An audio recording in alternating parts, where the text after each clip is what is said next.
धीरे धीरे इसका प्रयास करो। आप जब बोलते हैं तो आपकी वाणी सुनकर के, अब इसका सबसे पहला प्रयास पता कहां से शुरू करो? फोन उठाते ही सबसे पहले जय श्री कृष्ण बोला करो।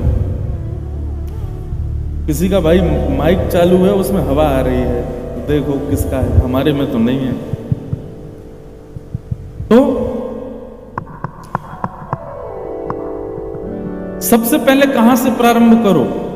बहुत ध्यान से इधर देखो, यहां देखो सब लोग। सबसे पहले आप फोन उठाते ही जो बोलते हैं उसी में जय श्री कृष्ण बोलना प्रारंभ करो, जय श्री राधे बोलना प्रारंभ करो। चाहे दुनिया के किसी का भी फोन आए, कंपनी वालों का भी फोन आए, भैया बिल जमा करा दो, बोलो पहले जय श्री कृष्ण बोलो जय श्री राधे बोलो। छोटी छोटी चीजों में प्रारंभ करो, ठाकुर जी का नाम उच्चारण करना, ठाकुर जी का नाम उच्चारण, अपनी गुरु परंपरा का नाम उच्चारण करना। यहां धीरे धीरे इस प्रकार से वैष्णवता लाओ जीवन में। आपकी वाणी बता दे, आपका भेष बता दे, आपकी चाल ढाल स्थिति बता दे। अरे कहां तक कहें, वैष्णवता कई बार तो मुख से दिख जाती है, भले तिलक ना लगा हो, लेकिन उसके मुख की आकृति बता देती कि वैष्णव है। आप कहेंगे महाराज जी किसको दिखाना है? संसार के लोग तो वैसे भी उपहास करते हैं, उनको क्या दिखाना? अरे हमको संसार को दिखाना नहीं है, यम के दूत कभी भी आ जाते हैं, उनको दिखाना है। वो देखते ही पता कर लें, और नहीं नहीं वैष्णव है, इसको नहीं लेके जाना है। और दूसरी बात, ठाकुर जी प्रसन्न होते होंगे ना हमारे वेश को देख करके। जिन भेषा मारो सावरो रीझे, जिन भेषा मेरो गिरधर रीझे, मैं सोही भेष धरूंगी, ओ मैं तो सोही भेष धरूंगी हो, मैं बैरागन हूंगी, मैं बैरागन हूंगी। ओ जिन भेषा मारो सावरो रीझे, जिन भेषा मारो सावरो रीझे, ओ जिन भेषा राधा रमण जूरी झे, जिन भेषा जिन भेषा मारे सदगुरु रीझे, जिन भेषा मारे सदगुरु रीझे, मैं सोही भेष धरूंगी, ओ मैं तो सोही भेष धरूंगी। अरे हाँ मैं बैरागन, मैं बैरागन गाओ ओ बाला,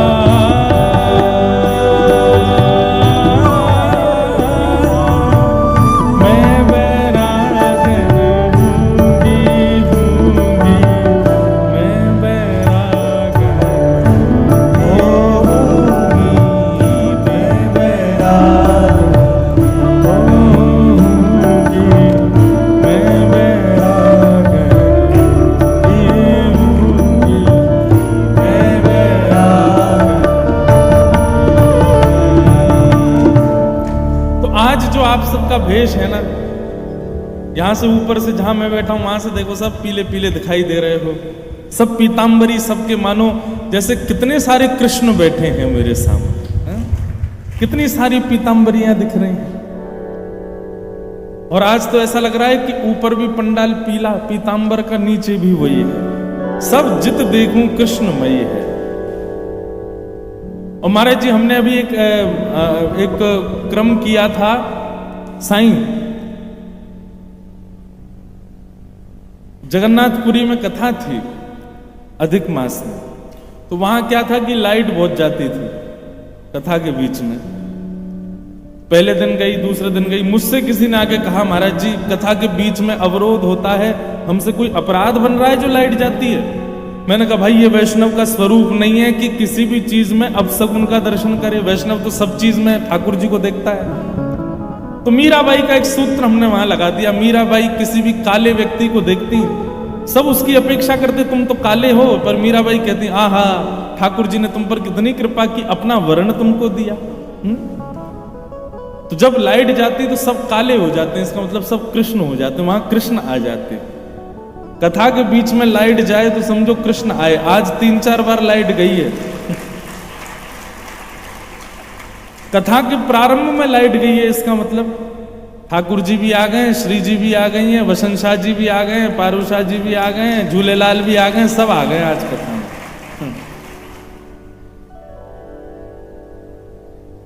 क्या चीज ले वो कह रहे हैं महाराज जी 5 मिनट के लिए लाइट बंद कर दें। लाइट बंद होगी माइक चलेगा। वाह भैया, चलो सबरे कृष्ण बन जाओ।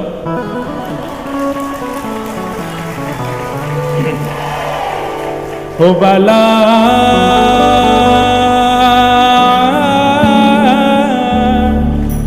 एक काम करना भैया, ये लाइट तो बंद होगी, अपने फोन की टॉर्च जला लेना और प्रेम और भाव से सब लोग गाओ। हो बाला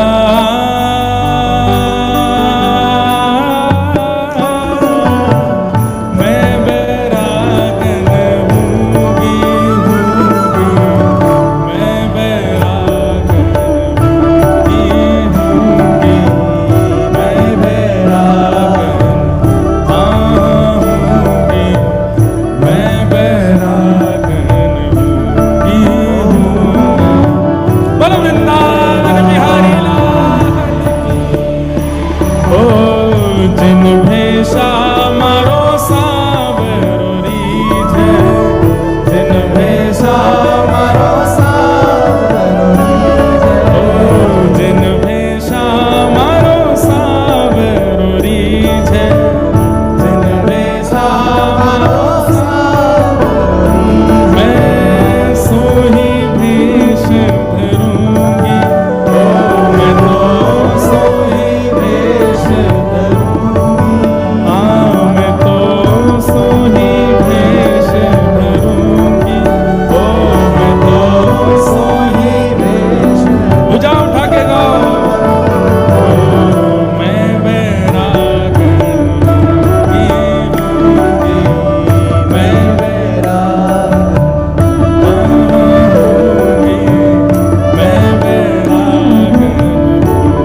श्यामा हृदय कमल सो प्रगटो, श्यामा हृदय कमल सो, श्यामा हृदय कमल सो प्रगटो,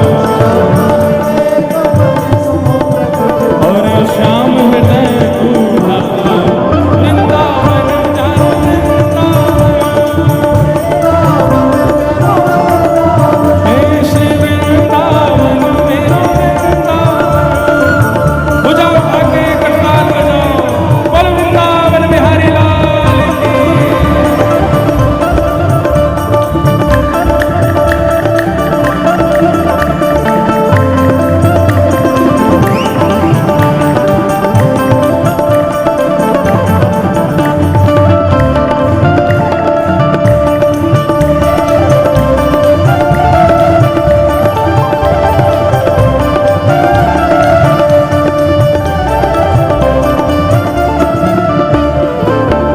ओ जिनकी कृपा से रस प्रगटो वृंदावन अभिराम, जिनकी कृपा से रस प्रगटो,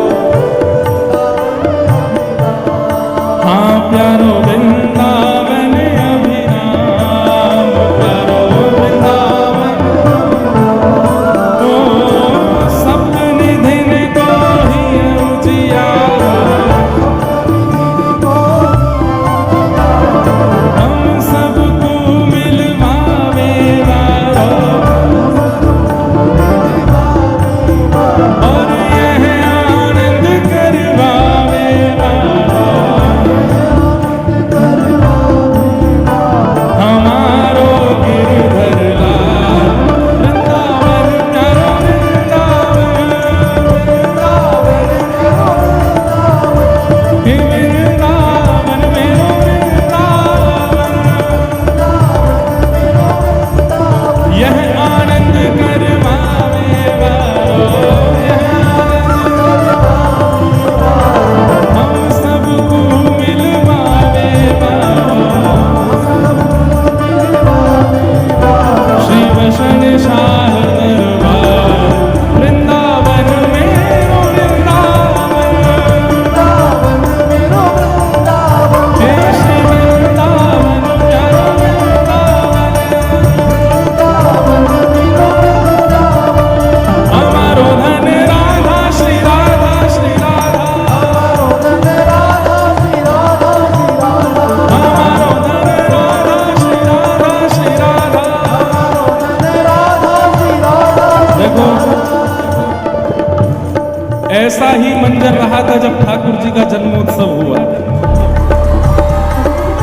ठाकुर जी के अवतरण पर कोई प्रकाश नहीं था। नंद घर आनंद भयो, नंद घर आनंद भयो, हे नंद घर आनंद भयो, नंद घर आनंद भयो, हे नंद घर आनंद भयो, हे नंद घर आनंद भयो, नंद घर आनंद भयो, हे नंद घर आनंद भयो, हे हम सबको मिलवावे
सब लोग बैठ जाओ भैया।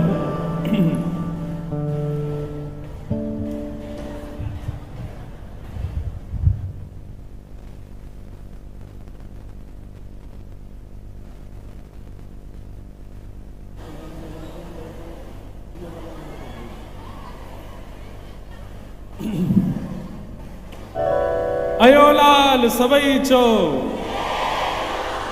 अब सब लोग बिल्कुल शांति से बैठ जाओ। कल हमने ऐसी मजाक में बोल दिया था कि 12 बजे नंदोत्सव होगा, तो अब दरबार के सब जो हमारे पूर्वाचार्य हैं वो ही सब ये लीला कर रहे हैं, बोले अब 12 बजे ही करो। बोलो बसन शाह दरबार की जय।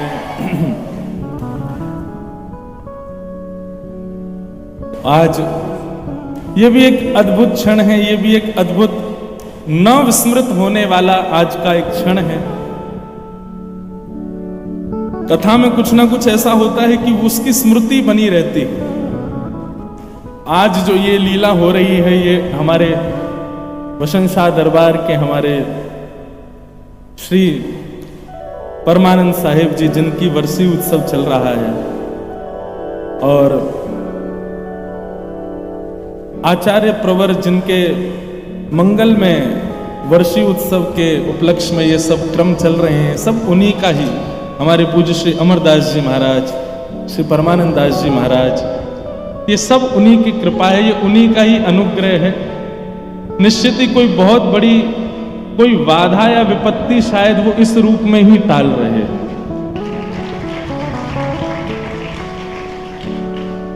और मैं तो ऐसा मानता हूं कि कथा में इस प्रकार से कुछ होना, ये बिजली का जाना कोई बड़ी बात थोड़ी। प्राचीन काल में जब कथा शुरू हुई तब बिजली थी ही नहीं, तब कैसे सुनते थे? तब ऐसे ही सुनते होंगे, बस टॉर्च की जगह दिया रहता होगा सबके आसपास में, वैसा ही स्वरूप है। आइए अब हम कथा में प्रवेश करें और आज नंदोत्सव के क्रम की ओर आगे बढ़ेंगे। बोलो वृंदावन बिहारी लाल की। मैं निवेदन कर रहा था कि हमारी वाणी, हमारा स्वरूप, हमारा स्वभाव, सब में वैष्णवता का दर्शन हो। देखो, दो पक्ष की बात है। एक पक्ष तो ये कहता है कि सब में वैष्णवता का दर्शन हो, और एक पक्ष ये कहता है कि आप इतने अंतर्निष्ठ बन जाओ कि किसी को पता ही ना चले कि आप वैष्णव हो। दो पक्ष हैं। एक पक्ष तो ये है कि उसमें आपकी आव भाव स्थिति रोम रोम से छलकता है कि आप कृष्ण के हो। ये एक विशेष पक्ष है। पर एक पक्ष ऐसा भी है भक्ति का कि जहां आपकी स्थिति से कोई पता ही ना कर पाए कि आप वैष्णव हो।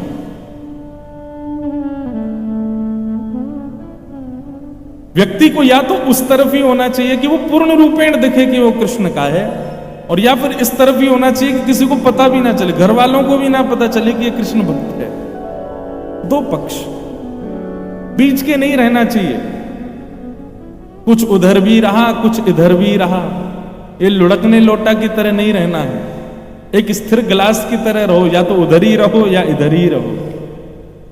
आजकल के कई लोगों के जीवन में ऐसा आता है कि उनके घर के लोग या उनके परिवार के जन उनको रोकते हैं वैष्णव बनने से, या उनको एक ऐसा है कि कोई रोकता तो नहीं है, पर उनको डर रहता है कि हमारा बालक कहीं सन्यासी ना हो जाए, विरक्त ना हो जाए, अपने भविष्य में विवाह आदि से वंचित ना हो जाए।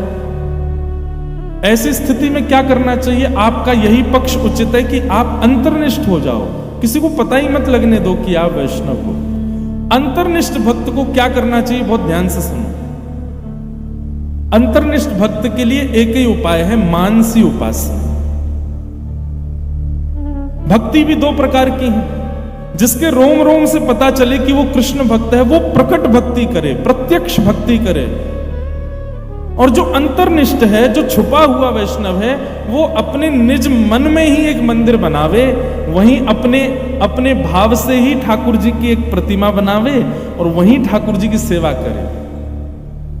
अंतर्निष्ठ व्यक्ति को चाहिए जब सबसे निवृत्त हो जाए, सारे संसार के कामों से फ्री हो जाए, तब एकांत में बैठ करके अपने मनस्थ में एक सुंदर कुंज है, उस कुंज में ठाकुर जी बैठे हैं, श्यामाजू बैठी हैं, उनकी वहीं सेवा करे, वहीं सेवा करके उनको वहीं आनंदित करे। ये अंतर्निष्ठ भक्त का लक्षण है।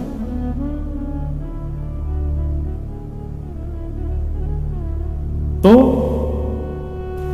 दो पक्षीय भक्ति होती है, या तो पूर्ण प्रकट भक्ति, आपका रोम रोम कहे, जैसे कि अर्जुन, एक बार अर्जुन के पांव दबा रहे थे ठाकुर जी, तो युधिष्ठिर ने आकर के पूछा आप क्यों करते हो ऐसा? तो भगवान ने कहा इसके अंग से कान लगा करके सुनो। तो जब युधिष्ठिर ने अर्जुन के हाथ से कान लगाया तो रोम रोम से कृष्ण कृष्ण कृष्ण कृष्ण कृष्ण ऐसा भाव प्रकट होता था। या तो रोम रोम कहे, आपकी स्थिति अपने आप बता दे कि आप कृष्ण के हो, और या फिर इतने अंतर्निष्ठ हो जाओ, इतने गोपनीय हो जाओ, इतने ज्यादा मानसी में चले जाओ कि बाहर के किसी को पता ही ना लगे कि आप कृष्ण के हो। दो भाव। एक व्यक्ति ने मुझसे पूछा, महाराज जी ठाकुर जी इतनी पीड़ा क्यों देते हैं? सब लोग बहुत सावधानी से इधर देखो, बहुत ध्यान से सुनिएगा। ठाकुर जी इतनी पीड़ा क्यों देते हैं?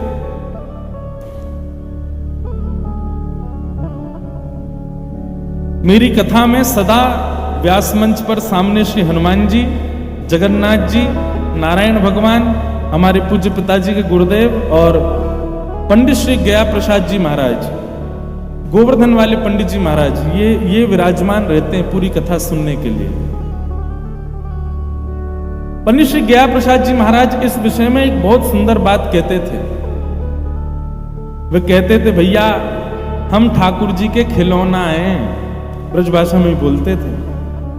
और बोले खिलौना जाको होवे, वो कभी तो खिलौना को अपने संग बिस्तर पे सुवाए दे, और खिलौना से खेलवे वारो कभी कभी वह खिलौना को नीचे गिर दे। खिलौना को कभी संग सुवानो, खिलौना को कभी नीचे गिर देनो, खिलौना को कभी सजा देनो, खिलौना को कभी कुरूप कर देनो। ये एक बालक को स्वभाव होवे। वैसे ही हम ठाकुर जी के खिलौना हैं।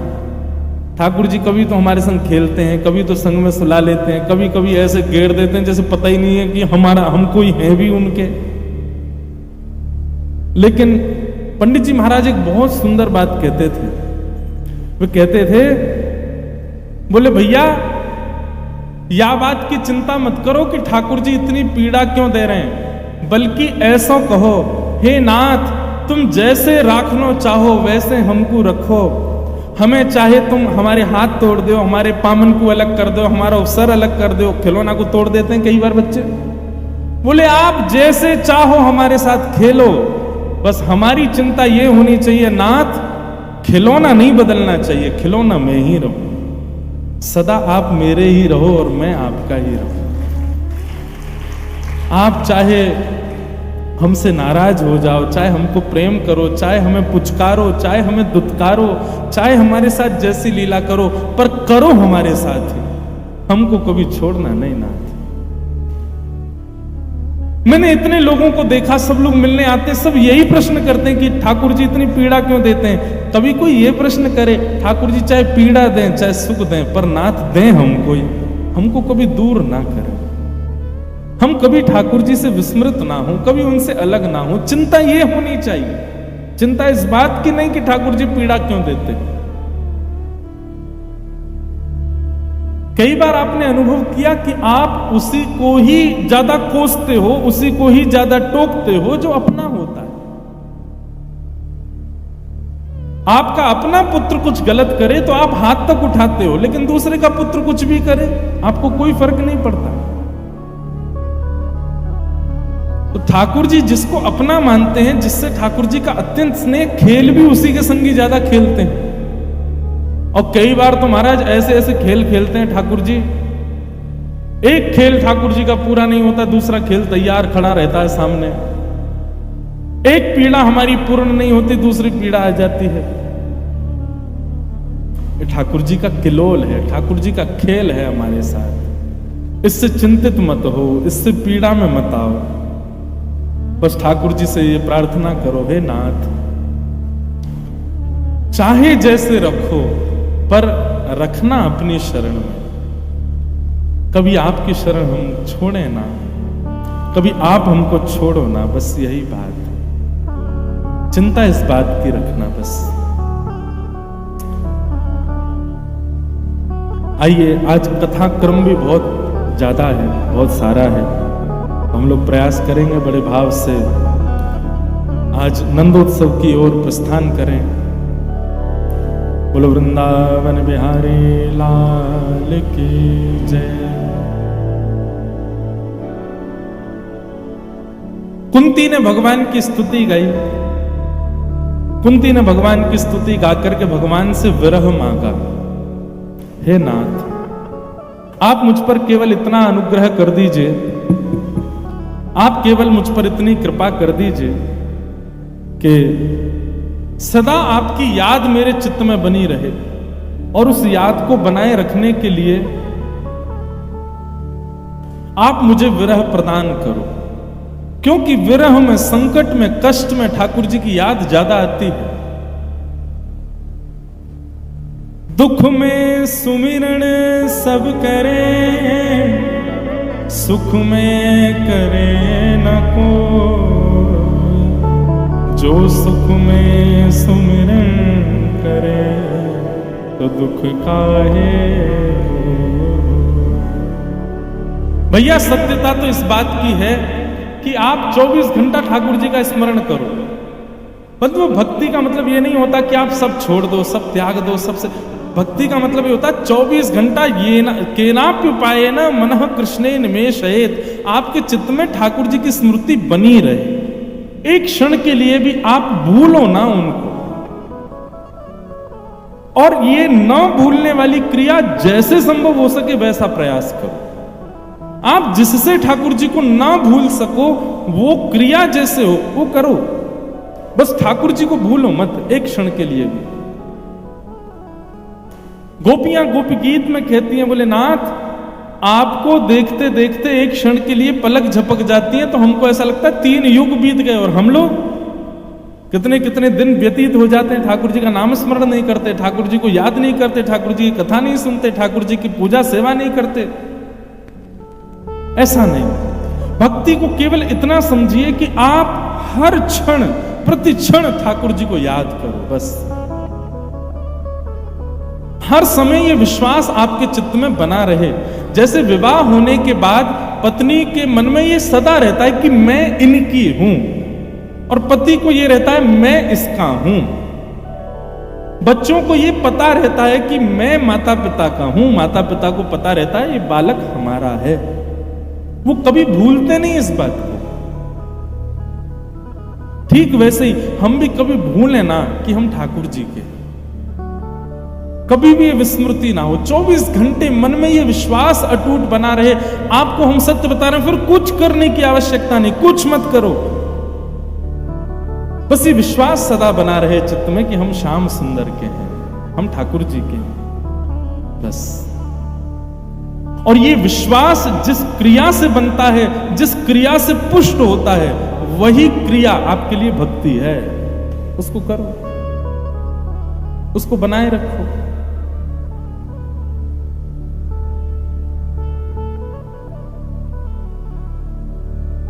कुंती ने भगवान की स्तुति गाई। भगवान रथ में बैठ करके द्वारिका जाने लगे। फिर युधिष्ठिर जी ने भगवान से प्रार्थना की तो भगवान समस्त पांडवों को लेकर के भीष्म पितामह के पास गए।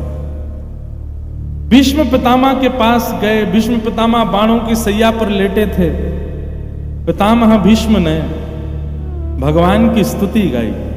इतिमतिरुपकल्पिता वितृष्णा भगवत सात्वत पुंगवे विभुम्ने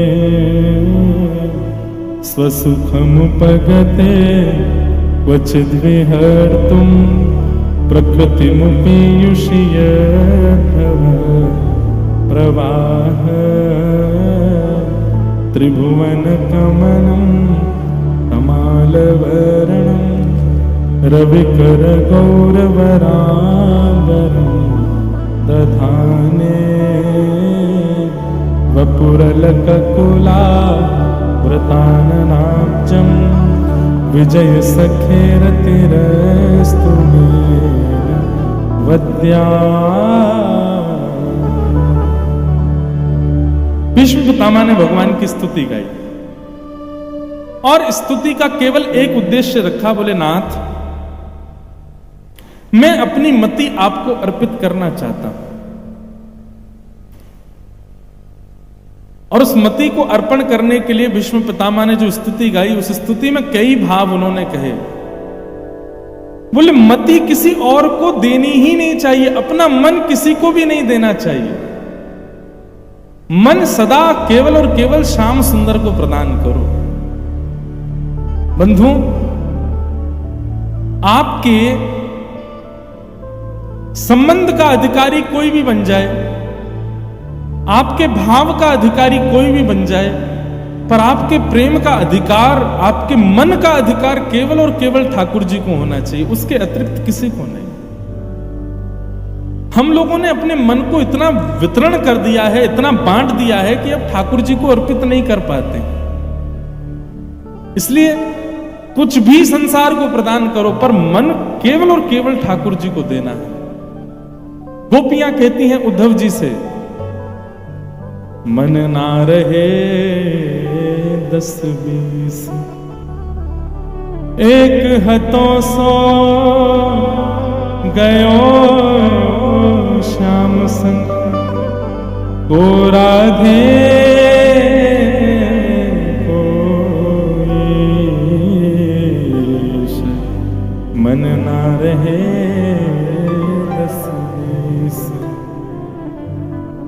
गोपियां कहती हैं उद्धव तुम हमको समझाने के लिए आए हो और हमसे ये कहने के लिए आए हो कि परब्रह्म को भूल जाओ, श्री कृष्ण को भूल जाओ, वो साक्षात परब्रह्म है, उनको भूल करके मन कहीं और लगा लो। अरे मन कोई 10-20 थोड़ी होते हैं उद्धव, एक ही मन होता है और वो एक मन हमने कृष्ण को दे दिया। सो गयो श्याम संग, कन्हैया ले गयो हमारो मन। अब वो मन हम किसी और को कैसे दे सकते हैं?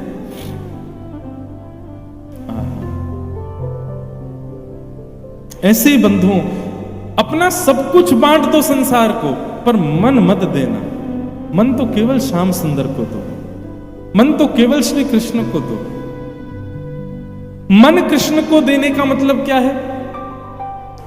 ये जो बात बात में हम कहते हैं ना, ऐसा करने का मन कर रहा है, वहां जाने का मन कर रहा है, ये खाने का मन कर रहा है, ये पहनने का मन कर रहा है, फिर ये खाना पीना जाना आना, इन सब स्थानों पर केवल कृष्ण ही हो तो समझो मन कृष्ण को दे दिया। वृंदावन जाने का मन कर रहा है, श्री राधारमण जी की कुलिया पाने का मन कर रहा है, बिहारी जी को देखने का मन कर रहा है, कथा सुनने का मन कर रहा है, वृंदावन के सुंदर फूल बंगले की सुगंधी लेने का मन कर रहा है। अरे भैया गर्मी तो पड़ रही है पर वृंदावन की गर्मी भी बढ़िया लगती, वहां की गर्मी लेने का मन कर रहा है। मतलब आपके सर्वांगीण अंग, सर्वांगीण स्थिति का मन कोई और नहीं, केवल कृष्ण हो जाए तो समझो आपने अपना मन दिया और ठाकुर जी ने उसको स्वीकार भी कर लिया। आपसे कोई कहे चलो मुंबई का वो फलाना स्थान है, वहां पे कुछ हो रहा है, वो देखने चलो, हमारा मन नहीं है। अच्छा उल्लासनगर में कथा चलो, हाँ वहां चलो, मन कर रहा है, हमारा सुनने का मन हो रहा है। बाकी जगह तो आप जाओ पर व्यवहार निभाने जाओ, पर मन से कहीं जाओ तो वो कृष्ण संबंधी स्थान पर जाओ, तो समझो आपका मन ठाकुर जी ने स्वीकार कर लिया। दर्शन को नैना तपे, वचन सुनन को कान, मिलवे को हियरा तपे, हिय के जीवन प्राण, गोवर्धन वासी सांवरे, तुम बिन रयो न जाए।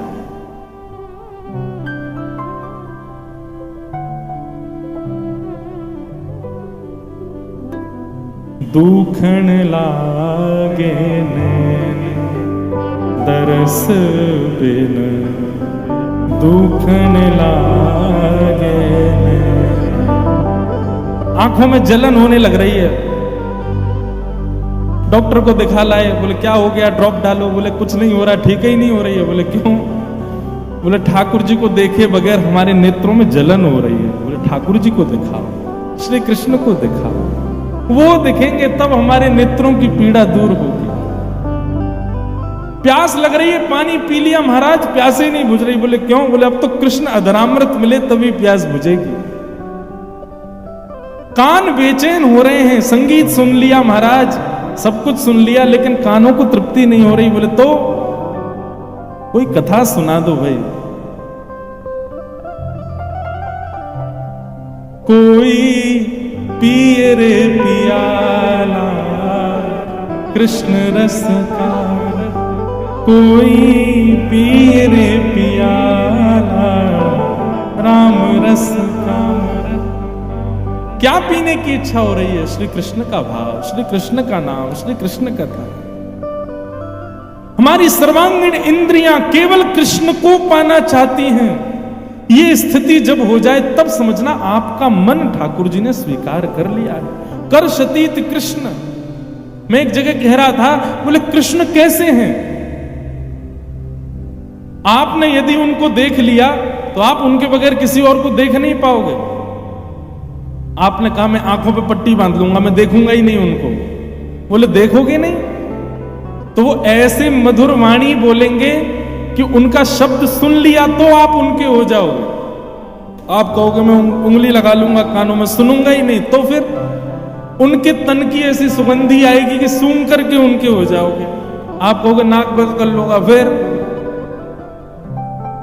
वो अपने हाथ से अपना अधरामृत का कुछ ऐसा कण आपको खिला देंगे कि चाख करके उनके हो जाओगे।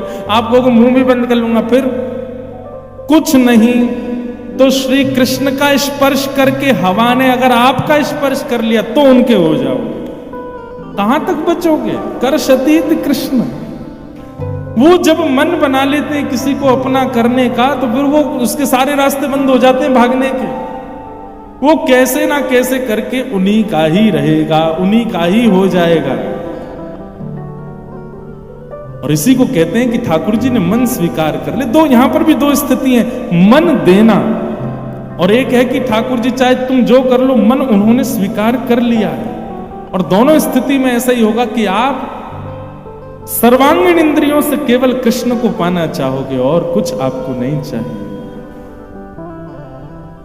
भीष्म पितामह कहते हैं मेरी ऐसी ही अभिलाषा है कि मैं अब और कुछ ना मांगूं, बस आपको मांगू नाथ, आप मेरे हो जाओ, बस और कुछ नहीं चाहिए। इसलिए इतिमति रूप कल्पिता तृष्णा, मेरी मति अब तृष्णा रहित हो गई है, मैं आपको इसको अर्पित करना चाहता हूं, नाथ स्वीकार कर लो। भीष्म पितामह की स्तुति सुनकर के भगवान उनसे बड़े प्रसन्न हो गए और भीष्म पितामह ने अपनी स्तुति को विश्राम करते करते एक सुंदर बात कही। क्या? ललित गति विलास वल्गुहास प्रणय निरीक्षण कल्पितो रुमाना कृतमनुकृतवत्य उन्मदान्धा प्रकृति मगन किलयस्य गोपवत्व। भीष्म पितामह मानो भगवान से कह रहे हैं कि नाथ अब बस एक चाह मेरे चित्त में रह गई है, क्या? कि मुझे वृंदावन बसा दीजिए अगले जन्म में, ताकि वृंदावन रह करके मैं भी वहां की कोई गोपी बन जाऊं और गोपी बन करके मैं भी मक्खन दूध दही निकाल करके अपने घर में रखूं और प्रतीक्षा करूं कि आप चोरी करवे कब आओगे, आप वह मक्खन को हरण करवे कब आओगे। आपकी वो ललित गति, आपकी वो ललित गति चाल जिसमें आप टेढ़ी मेढ़ी चाल चल करके चलते हैं नाथ, उस ललित गति का मुझको दर्शन करना है। बंधुओं एक बात बताऊं, भगवान के बहुत सारे रूप हैं, लेकिन सबसे सुंदर रूप ठाकुर जी का ललित त्रिभंगी स्वरूप ही है। ठाकुर जी की वो चाल, ठाकुर जी की वो ढाल।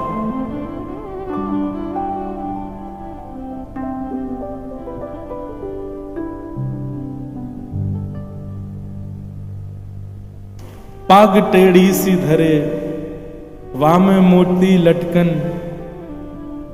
थोड़ा ना एक स्वर वर कुछ सुनाई नहीं दे रहा भाई।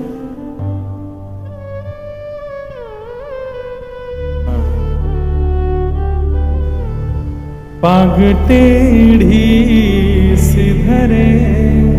ठाकुर जी वृंदावन में कैसे हैं, दर्शन करो अपने अंदर।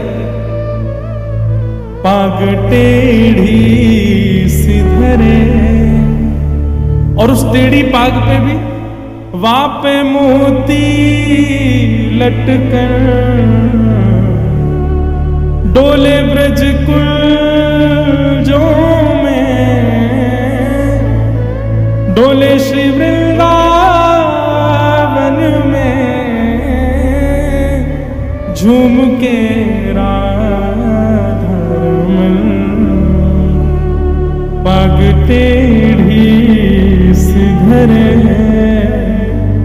पाग टेढ़ी सिधरे। टेढ़ी सी पाग धरते हैं और उस टेढ़ी सी पाग पे मोती ऐसे लटका लेते हैं, तो वो मोती यहां लटका रहता है। और जब ठाकुर जी चलते हैं उछल कूद करके, तो मोती आकर के ठाकुर जी के कपोल का स्पर्श करे, माथे का स्पर्श करे, यहां सुंदर स्पर्श करता है। डोले ब्रज कुंजों में, ब्रज की कुंज गलियों में ठाकुर जी आहा मदमस्त होकर के ललित गति से भ्रमण करते हैं। झूम के राधारमण, पाग टेढ़ी सिधरे। इस भजन की एक सुंदर पंक्ति लगती है मुझको बहुत ज्यादा। कैसे हैं ठाकुर जी? मुस्कुराते हैं तो जी उठते हैं मरने वाले,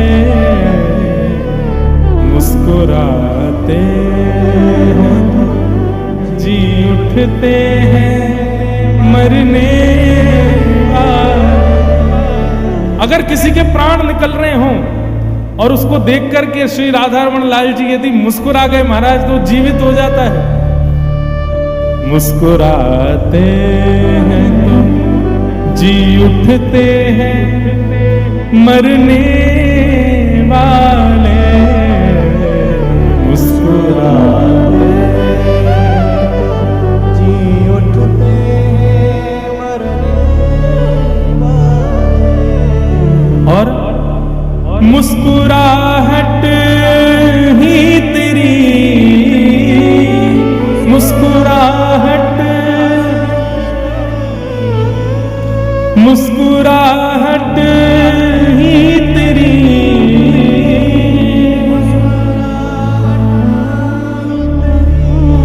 कैसी है? करती जीते जी मरण, पाग टेढ़ी सिधरे, पाग टेढ़ी सिधरे। भीष्म पितामह कहते हैं, नाथ मुझे आपके उस ब्रज के रूप का दर्शन करना है, क्योंकि आपके सारे रूपों में आपका ऐश्वर्य दिखता है, परंतु आपका जो ब्रज का रूप है वो परम सुख देने वाला है। कृपा करके मुझको उस ब्रज के रूप का दर्शन कराओ। और ब्रज के रूप का स्मरण करते करते करते भीष्म पितामह ने अपने प्राणों का परित्याग कर दिया। अगर इस भाव को हम माने तो ऐसा लगता है कि भीष्म पितामह आज भी वृंदावन में कोई गोपी के वेश में ही भ्रमण कर रहे होंगे। महाभारत युद्ध में भीष्म पितामह जैसा योद्धा नहीं हुआ। अद्भुत भक्ति भीष्म पितामह की। ऐसे पितामह को हम प्रणाम करते हैं। उन्होंने भगवान की बड़ी सुंदर स्तुति गाई। और फिर आगे के क्रम में ठाकुर जी द्वारिका गए और यहां उत्तरा के उस बालक ने जन्म लिया जिसकी भगवान ने गर्भ में जाके रक्षा की। कल हम लोग सुन रहे थे। उसी बालक का नाम परीक्षित हुआ।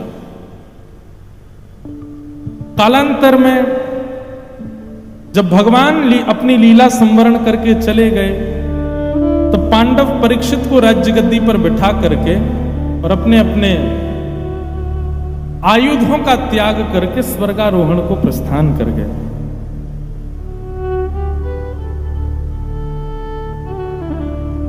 परीक्षित राजा बने। कुछ काल पर्यंत परीक्षित जब बड़े हुए, उनका विवाह आदि हुआ, और एक दिन परीक्षित को कलयुग मिले। कलयुग को 5 स्थान परीक्षित ने प्रदान किए। द्यूतम पानम स्त्रियः सूना यत्रा धर्मस् चतुर्विधः पुनश्च याचमानाय जात रूप मदात प्रभो। 5 रूप प्रदान किए। मैं कथाओं में कहा करता हूं, इन 5 स्थानों से बच लीजिए बस। सबसे पहला जुआ, द्यूतम। दूसरा कलयुग का स्थान है पानम, भक्ष सेवन, उसमें कलयुग रहता है। तीसरा कलयुग का स्थान है पर स्त्री और पर पुरुष संग। चौथा कलयुग का स्थान है हिंसा, और 5वां कली का स्थान है तानपुरा, थोड़ा कम। 5वां कलयुग का स्थान है बिना मेहनत से कमाया गया धन। इन 5 स्थानों से बचिए बस। लेकिन इन 5 से ही बचना बड़ा टेढ़ा काम है। अच्छा, हमें ऐसा लगता है कि व्यक्ति जुआ भले ही ना भी खेले, पानम ना भी करे, परिस्त्री संग ना भी करे, कलेश ना भी करे, हिंसा आदि ना भी करे, पर ये 5वां स्थान जो है ना कलयुग का, बिना मेहनत के कमाया गया धन, हमारे ऊपर यदि ज्यादा से ज्यादा प्रभाव कलयुग का होता है तो वही 5वें स्थान से ही होता है। क्योंकि अधिकतर लोगों की स्थिति, वैसे एक बात कहें, हम लोग कथा में बैठे ना, इसलिए हमको लगता है कि अधिकतर लोग जो हैं वो द्यूतम पानम स्त्रियः सूना ये नहीं करते होंगे, पर नहीं, ये 4 दुकानों पर सबसे ज्यादा भीड़ लगी हुई है। द्यूतम, जुआ बहुत खेलते हैं लोग। हम सुधरे हुए लोग बैठे हैं इसलिए हमको लगता है कि कोई नहीं खेलता होगा, पर जुआ बहुत खेला जाता है महाराज। पानम, कोविड में सब बंद हो गया, लेकिन मधुशाला बंद नहीं हुई। व्यक्ति कैसे भी रह लेगा, उसके बिना नहीं रह सकता। इसलिए ध्रुव जी महाराज श्रीमद् भागवत में कहते हैं, बोले मुझे भक्ति का वरदान मत दीजिएगा ठाकुर जी। ध्रुव जी कहते हैं ठाकुर जी से कि मुझे भक्ति का वरदान मत दीजिएगा। तो भगवान बोले क्या चाहिए? बोले भक्ति का व्यसन चाहिए मुझे। भगवान बोले भक्ति को व्यसन कह रहे हो? ध्रुव जी बोले हाँ। बोले क्यों? बोले व्यसनी व्यक्ति जैसा तो दुनिया में लगन लगाने वाला व्यक्ति नहीं, इतनी लगन किसी की नहीं होती जितनी व्यसनी व्यक्ति की होती है। व्यसन करने वाला व्यक्ति येन केन प्रकारेण केवल बहाने ढूंढता है व्यसन करने के। किसी को अगर व्यसन हो, कोई भी व्यसन हो, तो बहाने ढूंढता है। उसके रिश्तेदार आ जाएं, आज तो रिश्तेदार आए हैं, आज तो पिएंगे। उसका मित्र दिख जाए, दूर का मित्र जिससे सालों से बात, अरे आज तो तुम आए हो, आज तो बैठो यार, आज तो होगा है। परिवार में कोई ब्याह हो तो, परिवार में कोई चला जाए तो, दिल जुड़ जाए तो, दिल टूट जाए तो, सैलरी ना मिले तो, सैलरी मिल जाए तो, वो किसी भी रूप में रुकता नहीं है। घूमने चला जाए तो निश्चित है, और घर में रह रहा है तो इतने दिन से घर में ही तो है, कर लो। व्यसनी व्यक्ति किसी भी प्रकार से अपने व्यसन को भोगता ही है। ध्रुव जी कहते हैं मुझे भक्ति का व्यसन दो, ताकि मैं बहाने ढूंढा करूं भक्ति करने के, ताकि मैं बहाने ढूंढा करूं आपका नाम जपने के। ओहो, आज तो मेरी सैलरी कम हो गई, तो दुख में भजन करो। आज तो सैलरी आ गई है, बोनस और दिया बॉस ने, तो आज सुख में भजन करो। अरे आज तो मेरे मौसी के बच्चे आए, चलो कीर्तन करेंगे। बहुत दिन हो गए अकेले घर पर पड़े, क्या करें, कीर्तन कर लो। ओहो, रात हो गई, दुनिया मस्त हो रही है, मैं भी मस्त हो जाऊं, कीर्तन कर लो। ओहो, सुबह हो गई, चलो कीर्तन कर ले। ये व्यसनी व्यक्ति का लक्षण है। वो व्यसनी व्यक्ति केवल बहाने ढूंढता है, वो मौके ढूंढता है अपने व्यसन को भोगने के।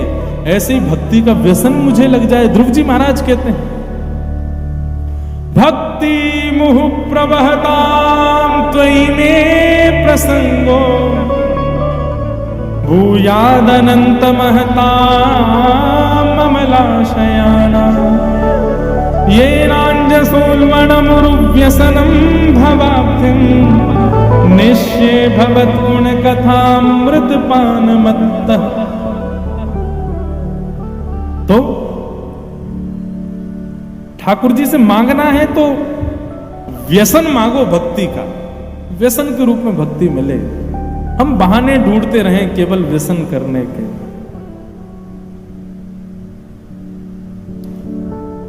व्यक्ति को जिस चीज से प्रेम होता है ना, वो उपाय ढूंढता रहता है उसको करने के। एक हमारे परिचय में वो भोजन के इतने प्रेमी हैं, मेरे साथ एक सफर पर जा रहे थे, भोजन करके निकले, पेट भर के भोजन किया, मतलब इतना भोजन किया कि उनका पेट भर गया था। उसके बाद भी किसी ने दिया तो बोले पेट में जगह नहीं है, बोले एक और खा लो, तो बोले लाओ दे दो, पा लिया। इतना भोजन करने के बाद में गाड़ी 15 मिनट चली होगी तो लघु शंका के लिए हम लोग एक जगह वॉशरूम जाने के लिए रुके, तो वहां पोहे बन रहे थे। पोहे की सुगंधी आ गई उनको, तो पोहे की सुगंधी आके मुझसे बोले थोड़ी देर रुक जाओ। मैंने क्या करोगे? बोले 100 कदम चल लूं, थोड़ा पच जाए तो पोहे और खा लूंगा। मैंने कहा जय हो। व्यक्ति इतने बहाने ठाकुर जी के भजन के लिए ढूंढता है कभी? महाराज 1 घंटा ठाकुर जी का नाम जप कर ले, दुनिया को बताए बिना उसको चैन नहीं पड़ता। मैं इतनी माला जपता हूं, इतनी देर ठाकुर जी के सामने बैठता हूं, इतनी देर कर ठाकुर जी के तो काय को मुझ पे एहसान कर रहा है बैठ करके। हम संसार के लोग जिस स्थिति में होते हैं, जिस चीज में पड़े होते हैं, उसको करने के लिए बहाने ढूंढते हैं। भक्ति के लिए बहाने ढूंढे हमने।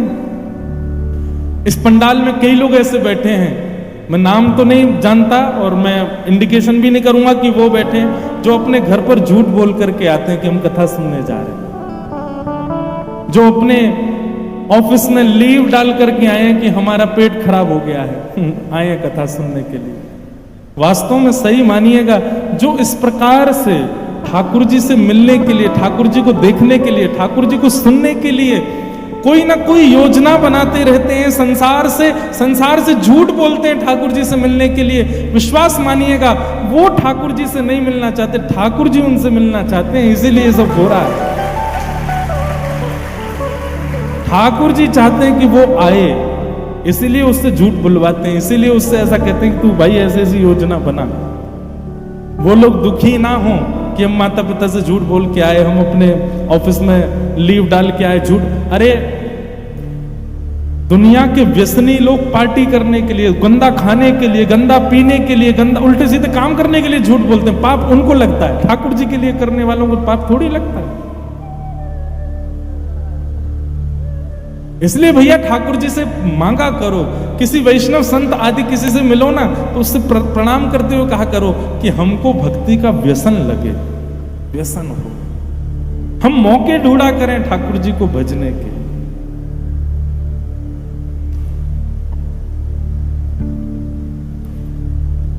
तो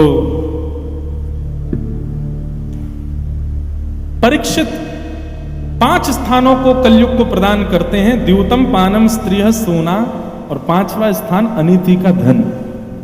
मुझे ऐसा लगता है कि हम भक्तों पर जो कलयुग का प्रभाव होता है वो 5वें स्थान से होता है। और एक बात और सुनिए, हम जुआ भी नहीं खेलते, हम गलत खाते पीते भी नहीं, हम परस्त्री पर पुरुष संग भी नहीं करते, हम हिंसा भी नहीं करते, हम अनीति का धन भी नहीं कमाते, फिर भी कलयुग का प्रभाव हमारे ऊपर हो रहा है। तो क्या मतलब है? हमारा जिससे संबंध है, हमारा जिससे संग है, वो इन 5 स्थानों पर होगा जरूर, उसकी वजह से हम पर प्रभाव आ रहा है। भाई करंट के नंगे तार को पकड़े हुए व्यक्ति को करंट लग गया, तुम उसको छुओगे तो तुमको भी लगेगा ना। कोई व्यक्ति व्यसनी है और आप उसका स्पर्श कर रहे हो, आप उसके संग बैठ रहे हो, नेक नेक आगे खिसक आओ भाई, थोड़े थोड़े आगे आ जाओ, अच्छो अच्छो आओ आओ, नेक नेक सरक जाओ, बस आगे वाले पीछे वालों को जगह दो सरकने के लिए। बोलो वृंदावन बिहारी लाल की जय। तो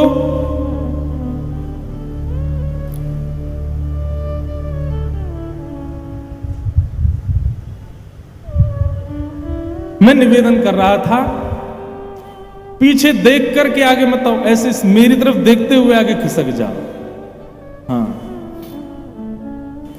और कहीं भी जगह मिले बैठ जाओ भैया, नई जगह मिले तो ने कहा देर में ऊपर ही आ जाइयो, मंच पे यहीं बैठ जाइयो, अगल बगल ही विराज जाइयो। सब लोग बैठ जाओ। मैं क्या निवेदन कर रहा था? तो संग का प्रभाव पड़ता है। कई सूत्र बातें मैं हर कथा में कहता हूं, यह भी एक सूत्र वार्ता है श्री सूरदास जी महाराज की। तजोरे मन हरि विमुखन को संग। जो हरि विमुख व्यक्ति हैं बंधुओं, उनका संग मत करो। आपको लगता है उसके संग रहने से आपका यश बढ़ रहा है, आपका नाम बढ़ रहा है, आपका कोई काम बनने वाला है, तो भी उस व्यक्ति का संग मत करो। संग के प्रभाव से आपकी भक्ति में उतार चढ़ाव आते हैं। ये बंदी कर दो, बार बार ब्लिंक हो रहा है, इसलिए संग सुधारो अपना। कुंभन दास जी महाराज कहते हैं, भगत को कहा सीकरी सो काम, जाको मुख देखत दुख लागत, ताको करण परी परिणाम। कुंभन दास लाल गिरधर बिन और न दूजो काम। यदि आप पूर्ण रूपेण वैष्णव हो तो आपको त्याग करना पड़ेगा उस व्यक्ति का जो ठाकुर जी से विमुख है, और यही आपकी भक्ति का प्रथम भाव होगा कि आप उसका त्याग करो। नहीं तो कलयुग इन पंच स्थानों पर जाने से तो असर करेगा ही, पर पंच स्थानों में पड़े व्यक्ति का भी यदि आप संग करते हो तो भी आप पर प्रभाव कलयुग का पड़ेगा। और ऐसा व्यक्ति यदि कोई बहुत निज है तो मन से उसका त्याग करो।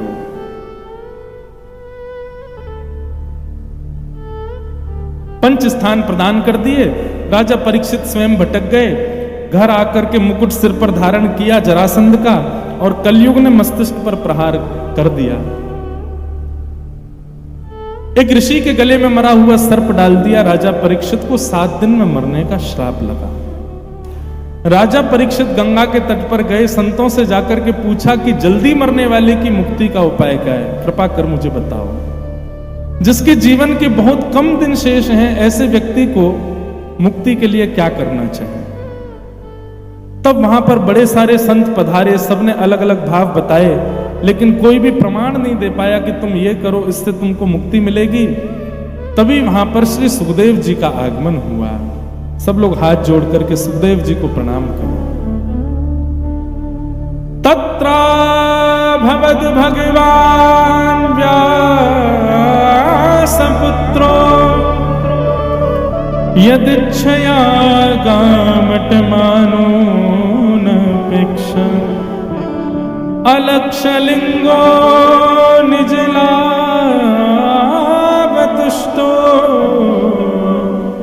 व्रतस्य बालैरवधूतभीष।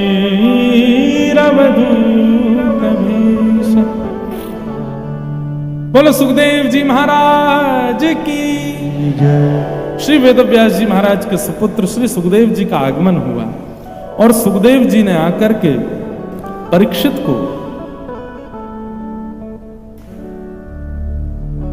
परीक्षित के भाव को सुना, और सुनते ही उन्होंने भागवत की कथा को प्रारंभ किया।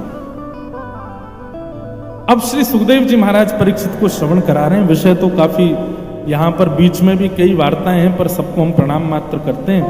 सुखदेव जी ने सृष्टि का प्रसंग कहा, सृष्टि प्रसंग आदि कहते हुए श्री सुखदेव जी महाराज ने सबसे पहले कर्दम ऋषि का प्रसंग कहा। कर्दम ऋषि का विवाह देवहूति माता के साथ में हुआ, और उनके यहां पर भगवान कपिल का प्रादुर्भाव हुआ। बोलो कपिल भगवान की जय। भगवान कपिल का प्रादुर्भाव हुआ। कपिल भगवान ने प्रकट होकर के सांख्य शास्त्र का निरूपण किया, जिसको दर्शन शास्त्र कहते हैं। देवहूति माता ने अनेक प्रश्न किए, समस्त प्रश्नों का उत्तर भगवान कपिल ने उनको प्रदान किया। उसी को ही कपिल देवहूति संवाद सांख्य शास्त्र कहते हैं।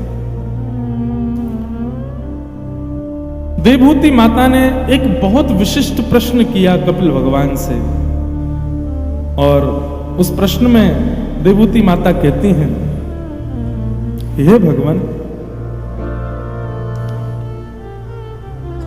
निर्वेणा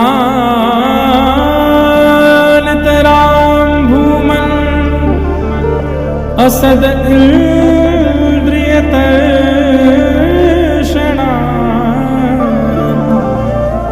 येन संभाव्यमानेन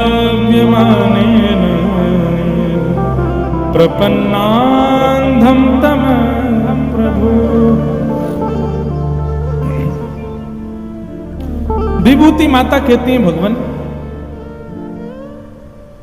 मानव के नरक जाने का कारण क्या होता है? बहुत ध्यान से सुनिए सब लोग। मानव की अधोगति, मानव के नाश और मानव के नरक जाने का कारण क्या है? अपनी इंद्रियों के सुख के कर्म जब वो करता है, इंद्रियों को सुख देने वाले कर्मों को भोगते भोगते भोगते जब उनकी अति कर देता है, तो वही पाप में परिवर्तित हो जाते हैं।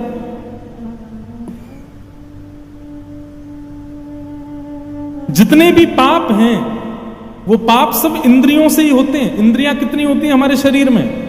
10। पंच ज्ञान इंद्रिय, पंच कर्म इंद्रिय। बहुत ध्यान से सुनिए सब लोग। पंच ज्ञानेंद्रिय, जिनसे हमें कुछ ज्ञान होता है। नेत्र सुंदर दृश्य दिखाते हैं, प्रथम ज्ञानेंद्रिय। कान द्वितीय ज्ञानेंद्रिय, स्वर सुनाते हैं। नासिका सुगंधी, तृतीय ज्ञानेंद्रिय। जीव चतुर्थ ज्ञानेंद्रिय।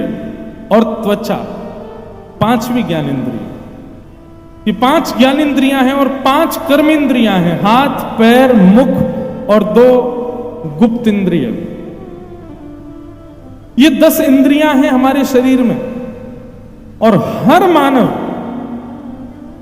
केवल और केवल सुबह से लेकर रात्रि तक, रात्रि से सुबह तक अपनी मृत्यु पर्यंत इन 10 इंद्रियों के भोगों को ही भोगता है। जो इन 10 को चाहिए वही देने का प्रयास करता है। और इसी की अति में ही व्यक्ति ना जाने कहां तक के पाप का भोग भोग लेता है।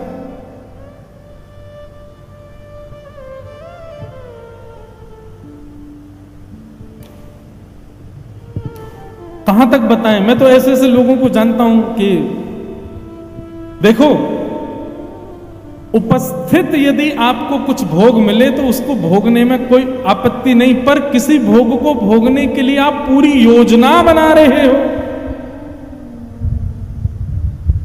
लोग बाग फ्लाइट बुक करके कलकत्ता इसलिए गए ताकि रसगुल्ला खा सकें।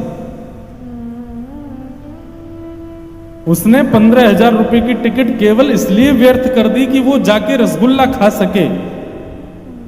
आप सोच सकते हैं इंद्रिय कितनी बलवान होगी उसकी।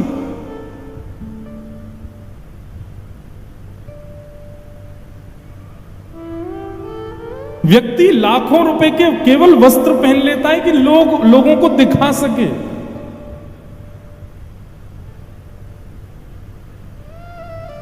एक बार मुझे, इधर देखो सावधानी से सुनो सब लोग। एक बार मुझे किसी ने एक बैग दिया। अब वो बैग लेकर के, महाराज हमने कही बढ़िया चीज है, इसमें सब सामान वामान रखते, फ्लाइट में आने जाने के लिए काम आ जाता है, तो उसमें सब रख लिया। एक बार मैं कहीं कथा में कह रहा था कि भाई संसार की ज्यादा व्यसनों में मत पड़ो, संसार की ज्यादा चीजों में आसक्त मत हो, और ये मत करो वो मत करो, आदि आदि कह रहा था। कथा के बाद एक व्यक्ति बोले, महाराज जी आप हमको कह रहे तो आप जो खुद बैग लेके चल रहे हो 1.5 लाख रुपए का बैग होगा, आप जो खुद लेके चल रहे हो। मैंने, भैया मुझे नहीं पता वो कितने का, मुझे किसी ने दिया इसलिए मैंने रख लिया। मैंने उसके लिए योजना नहीं बनाई कि भाई मैं खरीदने गया हूं, पैसा खर्च किए हूं, ढूंढ करके लेके आ, किसी ने दिया मैंने रख लिया, मेरा नहीं है वो। अब कहीं कथा करने जाते हैं तो कथा करने के लिए गए, उनकी गाड़ी करोड़ों की गाड़ी, उसमें बैठे। अब वो कोई मेरी थोड़ी ही है, वो तो केवल लाने ले जाने के लिए सम्मान की भावना से दे रहे हैं। ऐसे उपस्थित यदि आपको मिल जाए तो सब भोग नहीं, कुछ भोग आप उनको स्वीकार कर सकते हो, पर उसको हावी मत होने देना दिमाग पर। भोग आपके सिर पर नहीं चढ़ना चाहिए, नहीं तो वो नाश करेगा। लोग दुनिया भर के भोग भोगते हैं, दुनिया भर की वस्तुएं स्वीकार करते हैं, केवल और केवल अपनी इंद्रियों को सुख देने के लिए। और जब इंद्रिय सुख की कामना अतीत में हो जाती है तो वही पाप में परिवर्तित हो जाता है। देवहूति माता भगवान कपिल से पूछ रही है, मुझे कोई ऐसा उपाय बताओ कि मेरी इंद्रियों की इच्छाएं समाप्त हो जाएं, मेरे चित्त में कोई इच्छा ही ना रहे, मेरी इच्छा अपने आप सम होती चली जाए। भगवान इसका उत्तर देते हुए कहते हैं, योग आध्यात्मिकः पुंसां मतो निःश्रेयसाय मे अत्यन्तोपरतिर्यत्र दुःखस्य च सुखस्य च। मां, आध्यात्मिक योग, आध्यात्मिक योग माने कि इस प्रकार के सत्संग, इस प्रकार की कथा चर्चाएं, इस प्रकार का वैष्णव संग, ये जिस व्यक्ति के जीवन में ज्यादा मात्रा में हो जाता है, उस व्यक्ति की इंद्रियां अपने आप शांत होने लग जाती हैं। और आप नहीं तो कभी देख लीजिएगा, सत्संगी व्यक्ति को अपने जन्मदिन पर ज्यादा प्रसन्नता नहीं होती। वो अपने जन्मदिन पर ऐसा नहीं कि खूब सुंदर सजावट करे, खूब सुंदर उत्सव मनावे, कुछ करे, मतलब ठाकुर जी का उत्सव करेगा, अपना उत्सव नहीं मना सकता। सत्संगी व्यक्ति जो होगा वो अपने जन्मदिन पर क्या करेगा? गौशाला जाएगा, संतों की सेवा करने जाएगा, मंदिर जाएगा, वृंदावन जाएगा, नाम संकीर्तन कराएगा, ठाकुर जी का उत्सव कराएगा, अपने लिए कुछ नहीं करता है। सत्संगी व्यक्ति का नियम हो जाता है कि वो हर प्रसन्नता में, हर खुशी के माहौल में ठाकुर जी को आगे रखता है, स्वयं को आगे नहीं रखता।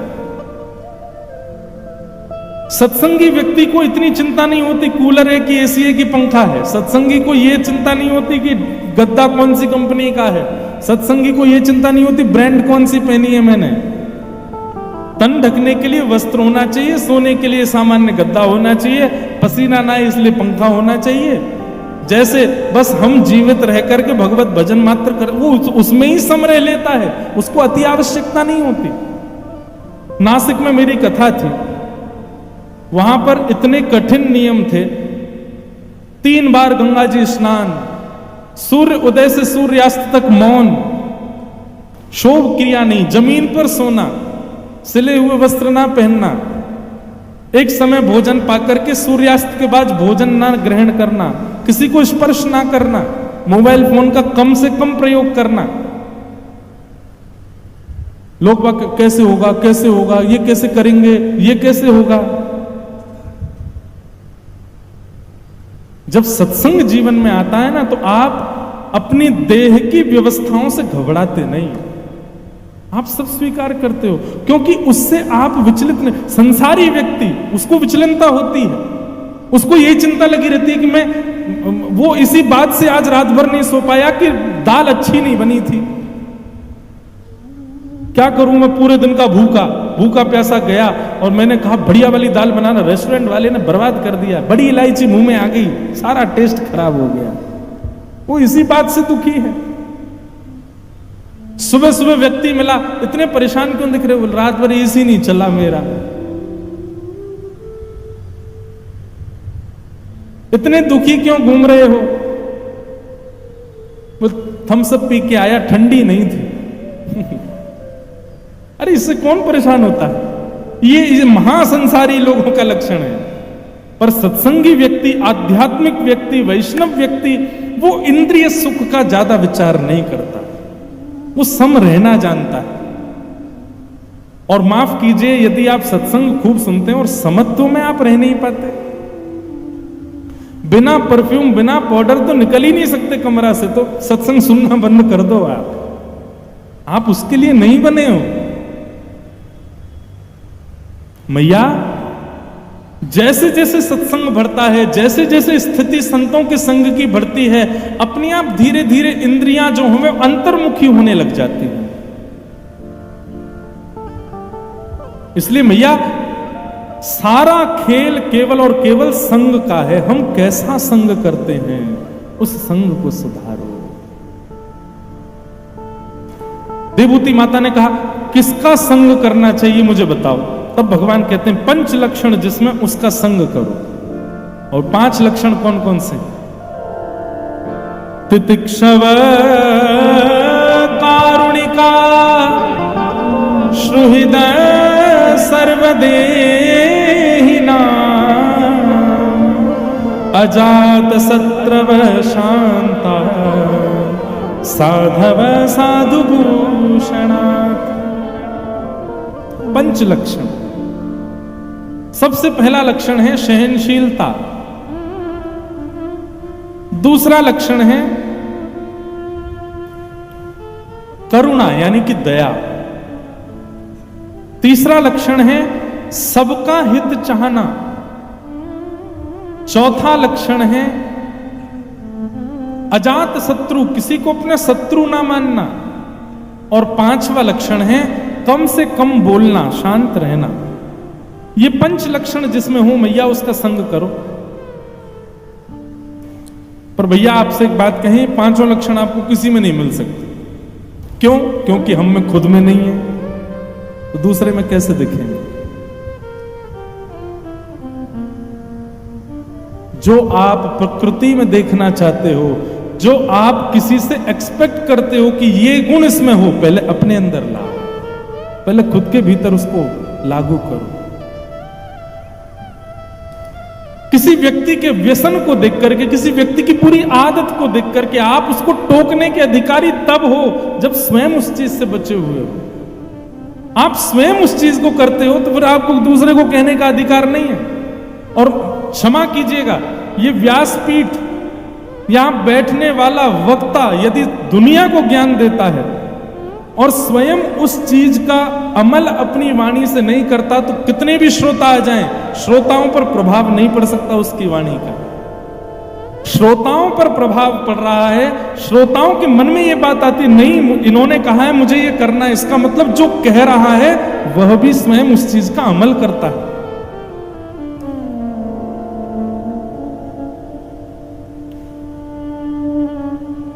आप किसी से कुछ कहेंगे, आप निश्चित मानिए, ये शास्त्र प्रमाण है। आप यदि किसी से कहेंगे भाई सुनो, तुम ना रात्रि जल्दी सो जाया करो, आपने किसी को ऐसा कहा, आप सही मानिएगा वो व्यक्ति जल्दी सोने लग जाएगा। यदि आप स्वयं भी सोते होंगे तो आपकी वाणी में वो प्रभाव आ जाएगा, आपकी वाणी में वो सामर्थ्य आ जाएगी कि आप जिससे जो कहोगे वो उसको करना पड़ेगा।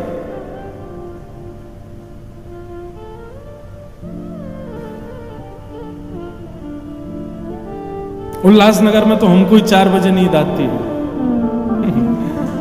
क्योंकि यहां आप सब लोग हमसे बोल देते हो महाराज जी प्रेम से सोना। अब आप ही 4 बजे सोते हो तो हमको जल्दी कैसे आओगे?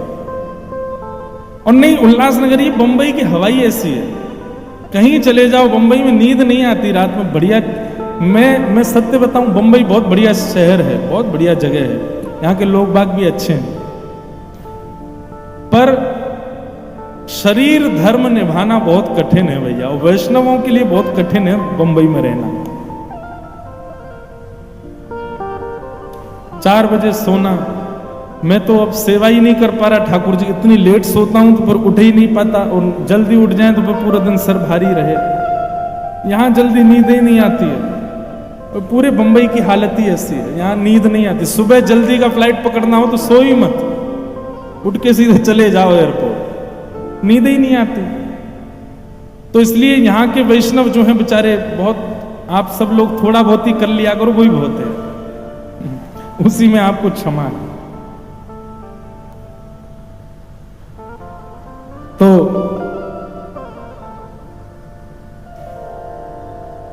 ये 5 लक्षण जिसमें उसका संग करो, पर ये 5 लक्षणों से युक्त आपको संसार में कोई नहीं मिल सकता, क्योंकि किसी में है ही नहीं, इसलिए अपने अंदर लाओ। और मैंने इस विषय में एक अपनी खोज ऐसी करी थोड़ी सी कि 5 लक्षण में सबसे पहला बताया गया सहनशीलता, उसके बाद बताई दया, उसके बाद बताई गई सबका हित चाहने वाला, उसके बाद बताया गया किसी को शत्रु ना मानने वाला, और अंतिम बताया गया शांत रहने वाला। पर मुझे ऐसा लगता है कि ये 5 लक्षण यदि हम अपने अंदर लाना चाहते हैं तो सबसे पहले अंतिम लक्षण को लाओ, शांत रहना शुरू करो, मौन रहो। बंधुओं, मौन की बड़ी ताकत है, ये तो मैंने करके देख लिया। अब तो मेरी ऐसी स्थिति हो गई कि मैं सुबह उठते ही बिस्तर से लेकर स्नान तक मौन ही रहता हूं, और मैं कभी भी मौन में चला जाता हूं। अब तो ऐसा इतना सुख मिलता है मौन में रहने से। कथा में आऊंगा, आप सब लोग खूब प्रणाम करते हो, खूब कहते हो, मैं मौन ही रहता हूं। कथा से जाते समय भी मौन ही रहता हूं। यहां थोड़ा मौन कम हूं, और कथाओं में तो बहुत ज्यादा ही मौन रहता हूं। पर मौन रहने का मतलब ये नहीं कि मुख बंद करके बस बोलना नहीं है। मौन रहने का मतलब जितनी देर आप शब्दों का प्रयोग नहीं कर रहे हो उतनी देर मन ही मन ठाकुर जी का स्मरण बनता रहे, उतनी देर ठाकुर जी का चिंतन चलता है, वो मौन है। कथा करने के लिए आते मौन रहते हैं, उतनी देर अपने अष्टाक्षर गुरु मंत्र को जपते रहते हैं। अब आप चाहे कुछ भी बोलो, मेरे मन का उत्तर एक ही है जो मेरा गुरु मंत्र है। यहां से जाऊंगा, आप कुछ भी बोलो, मेरा उत्तर वही है। ऐसा मौन, तो जीवन में थोड़ा मौन व्रत लाइए। व्यक्ति की आयु 2 चीजों से कम होती है, बहुत खाने से और बहुत बोलने से। इसीलिए 2 ही प्रकार के व्रत होते हैं, मौन व्रत और अन्न व्रत। इन दोनों पर थोड़ा लगाम लगाइए। बोलना आप कम करेंगे, धीरे धीरे आप अनुभव करेंगे। जिस समय आप कम बोलना प्रारंभ कर देंगे, आपके कलेश भी कम हो जाएंगे। किसी से लड़ाई होती है उसकी जो बोलता बहुत है, जो कम बोलता उसकी लड़ाई नहीं होती। घर में देख लेना, हर परिवार में एक व्यक्ति ऐसा होता, चप्पड़ चप्पड़ बोलते रहे, सबसे उसकी बिगड़ी रहती है, लड़ता ही रहता है सबसे। लेकिन जो कम बोलता है, मौन रहता है, जैसे बड़े बुजुर्ग बेचारे मौन हो जाते हैं, किसी कोई लड़ता उनसे नहीं, सब प्रेम करते हैं। मौन रहना प्रारंभ करो, अपने आप आपका युद्ध कम होगा। अपने आप जब मौन रहने लगेंगे, एक गुण मैं आपको स्पष्ट रूप से बताऊं, मौन रहने का एक बहुत अच्छा गुण यह है कि आप कहीं ना कहीं गुण दर्शन करने लग जाते हो। मौन रहने से मनन प्रारंभ हो जाता है, आपको गुण दिखेगा जिसको देखो। मौन के बड़े लाभ हैं। तो ये जो 5 लक्षण बताए, इसमें सबसे अंतिम मौन है, तो मौन को धारण करो, अपने आप 4 आपके अंदर आ जाएंगे। और सबसे अंतिम है, मौन रहने के बाद आप सहनशील बन जाओगे, सहनशीलता आ जाएगी। मौन है तो आपको कोई काम करना, आप किसी को कहोगे नहीं, क्यों? समझ ही नहीं पाएगा, कब तक इशारे करो, खुद ही करना पड़ेगा। और खुद करोगे तो बिगड़ेगा भी, तो गुस्सा नहीं आएगा आपको, मैंने ही तो किया है। गुस्सा को आता जब कोई दूसरा करे। मौन में बड़ी ताकत है, मौन रहना प्रारंभ करो। तो इस प्रकार 5 लक्षण बताए। देवहूति माता कपिल भगवान से अन्य अन्य प्रश्न करती हैं, भगवान कपिल सबके उत्तर देते हैं, और देते हुए माता देवहूति को संपूर्ण ज्ञान देते हुए भगवान कपिल अपनी वाणी को विराम देते हैं, और यहीं कपिलोपाख्यान पूर्ण होता है। अंतिम श्लोक कपिलोपाख्यान का क्या है? अहोवतस्वपचोतो गरीयान् यज्जुहुमग्रे वर्तते नाम तुभ्यं ते पुस्तपस्ते जुहुः स्वस्निरार्या ब्रह्मानुचूर्णाम गृह्णन्ति ते। देवहूति माता कहती हैं, आपसे पाए हुए ज्ञान का निचोड़ मुझे क्या प्राप्त हुआ? बहुत ध्यान से सुनिएगा। हे ठाकुर जी, कोई कितना भी व्यसनी हो, कोई कितना भी गलत व्यवहार करने वाला हो, कोई कितनी भी गलत आदतों में पड़ा हुआ व्यक्ति हो, कोई कितना भी पापी व्यक्ति हो, वो अपनी आदतों से, अपने व्यवहार से, अपने पाप से सबसे मुक्त हो सकता है। कब? जब वो अपनी जीव पर आपके सुंदर पवित्र नाम को सदा सर्वदा के लिए विराजमान कर लेता है। बंधुओं, एक बात कहें, हरे कृष्ण कृष्ण कृष्ण हरे हरे, हरे राम राम राम हरे हरे। महामंत्र का जाप करने वाला अखंड 2, 4, 5 घंटे से पहले उसका जाप ही पूर्ण ना होता हो। श्री राधा श्री राधा श्री राधा श्री राधा श्री राधा नाम जप करने वाला, श्री कृष्ण गोविंद हरे मुरारे, ओम नमो भगवते वासुदेवाय, श्री कृष्ण शरणम ममा, ऐसे भगवान के अद्भुत नामों का जो उच्चारण करता है और केवल शब्द मान करके उच्चारण ना करता हो, उच्चारण करते समय चित्त में ठाकुर जी का स्मरण करके उच्चारण करता हो, वो व्यक्ति अपनी जीभ से कभी मदिरा का पान नहीं कर सकता। उसकी जीभ लड़खड़ा जाएगी, उसके हाथ पांव कांप जाएंगे, वो ग्रहण नहीं कर पाएगा। हमारे पूज्य पिताजी महाराज एक बहुत अच्छी बात कहते हैं, हाथ में माला 24 घंटे रखो, पर दिखावे के लिए नहीं। ये देखो मेरे नाम जब चल रहा है, कई लोग वो ऐसे घूमते रहते हैं। हाँ, स्थिति हो तो पता चलता है, लेकिन ऐसे घूम रहे हैं हाथ में माला लिए और संसारी बात कर रहे हैं और माला चल रही है। नहीं, माला हाथ में रखो तब मौन ही होना चाहिए आपका। किसी से बात करो उस समय माला गले में डाल लो, माला सदैव हाथ में रहेगी। उससे ठाकुर जी मिले ना मिले ये कंफर्म नहीं, पर माला 24 घंटे हाथ में रहेगी तो उस हाथ से कभी दूषित वस्तु का स्पर्श करोगे नहीं। आपके मन में ये भाव आएगा कि मैं कैसे छू सकता हूं, तुलसी रहती है इस हाथ में। और माफ कीजिएगा, जो विचार नहीं करते हैं, तुलसी हाथ में है, गले में है, उसके बाद भी दूषित वस्तु को छू लेते, झूठा कूटा खा पी लेते हैं, कुछ भी बोल देते हैं, कुछ भी कह देते हैं। डरिएगा तुलसी से। तुलसी तो अपराध नहीं लगाएगी, लेकिन उसका अपराध, उसका पाप पंचदेव जरूर लगाएंगे। इसलिए भैया 24 घंटे ठाकुर जी का नाम अपने जीव पर सदा विराजमान रखो।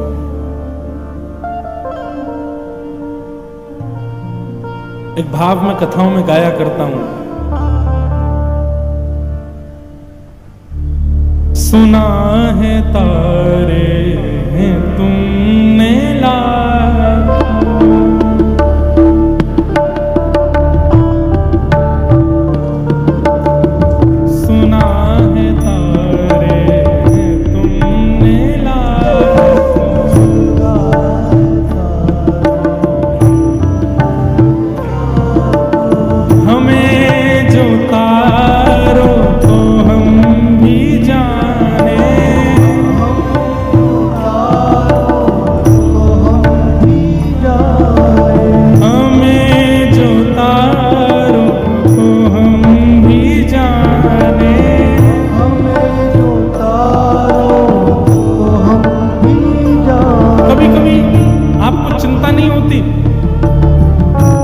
कथाएं हमने सुनी, हर कथा में नाम का प्रभाव।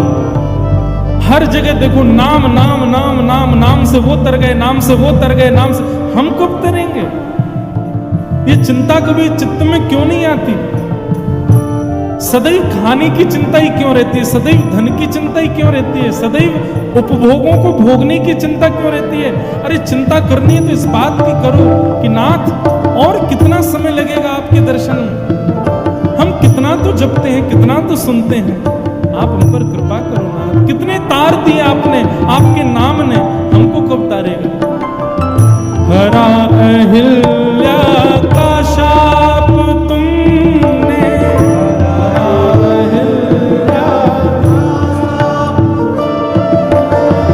हरा अहिल्या का शाप तुमने,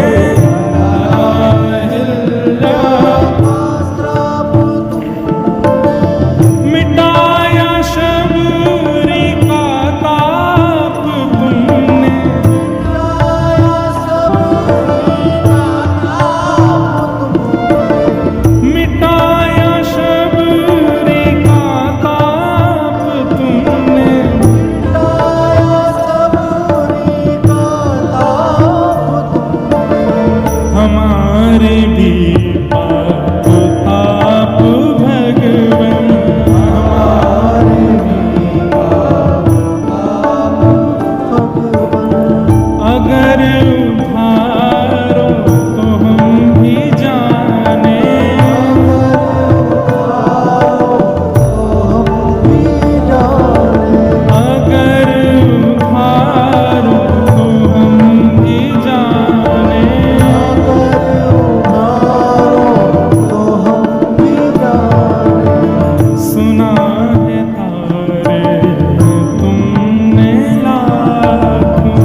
को चैलेंज दिया जा रहा है। हे ठाकुर जी, सूरदास जी अंधे थे, तार दिए। अच्छा, आंधळे थे, हम कैसे माने? हमको तो वार नहीं रहे। मीराबाई को तार दिया था। एक पंक्ति कहती है, गजराज तारो तेने आवने को, जावने को, खावने पकावने को मीराबाई तारी है। नरसिंह मेहता को तारो वही वार सवारने को, वेदन सुनावने को जयदेव तारो है। हे नाथ, आपने गजेंद्र को तारा, हमने सुना। आपने मीराबाई को तारा, हमने सुना। आपने नरसिंह मेहता को तारा, आपने जयदेव महाप्रभु को तारा। पर नाथ, इन सब से आपका कोई ना कोई काम बनता है। गजराज को आपने इसलिए तार दिया ताकि उस पर बैठ के आप सवारी निकाल सको। मीराबाई को इसलिए तार दिया ताकि बढ़िया बढ़िया भोजन बना के खिलाएगी। नरसिंह मेहता को इसलिए तार दिया आपका व्यापार संभाल लेगा। इन सबको आपने तारा क्योंकि इनसे आपका कोई ना कोई काम बनता है। मैं आपके किसी काम का नहीं हूं, मैं आपके कोई काम नहीं आ सकता। मुझे तारो वह मैं आपकी भलाई है। मुझे तार के दिखाओ, मैं आपके किसी काम का नहीं। हमें जो तारो तो हम भी जाने, हमें जो तारो तो हम भी जाने, हमें जो तारो तो हम भी जाने, हमें जो तारो तो हम भी जाने। जय जय राधा रमण प्यारो राधा रमण,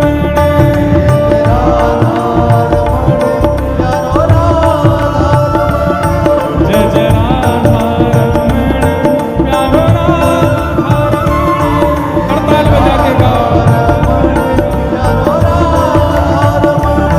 जय जय राधा रमण प्यारो राधा रमण,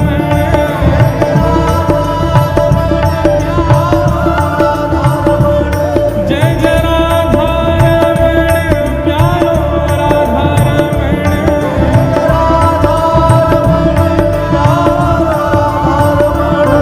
जय जय राधा रमण प्यारो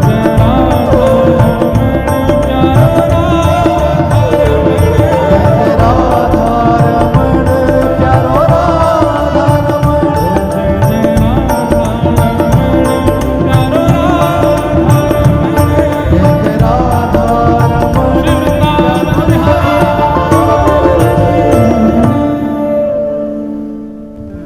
आपके नाम में बहुत सामर्थ्य है नाथ।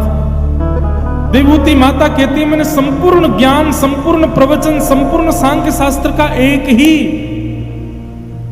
तत्व समझा कि यदि व्यक्ति आपके नाम का आश्रय पूर्ण रूपेण होकर के ले ले, पूर्ण समर्पण भाव से ले ले, तो आपके नाम में इतनी सामर्थ्य है महाराज कि आपको उपस्थित होने की आवश्यकता नहीं, आपको प्रकट होने की आवश्यकता नहीं, आपका नाम ही उसकी रक्षा कर लेगा।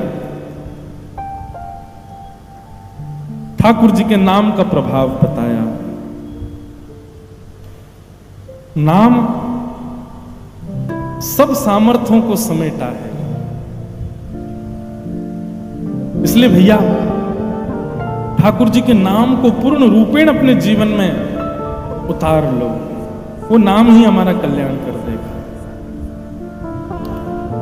इस प्रकार कपिल देवहूति संवाद यहां पूर्ण हुआ। आगे फिर ध्रुव चरित्र सुनाया गया। नन्हे से ध्रुव जी महाराज वन में गए। वन में जाकर के भगवान को प्राप्त करने के लिए उन्होंने 5 महीने तक तप किया और 5 महीने के उपरांत ठाकुर जी प्रकट हुए। प्रकट होकर के ध्रुव जी को दर्शन दिया।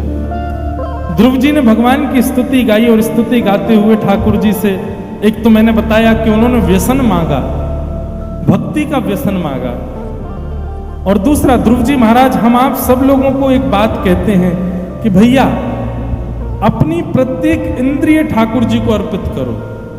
योऽन्तः प्रविश्य मम वाचमिमां प्रसुप्तां संजीवयत्यखिल शक्तिधरस्वधाम्ना अन्यांश हस्तचरण श्रवणत्वगादीन् प्राणान्नमो भगवते पुरुषाय तुभ्यम। बहुत ध्यान से सुनिएगा।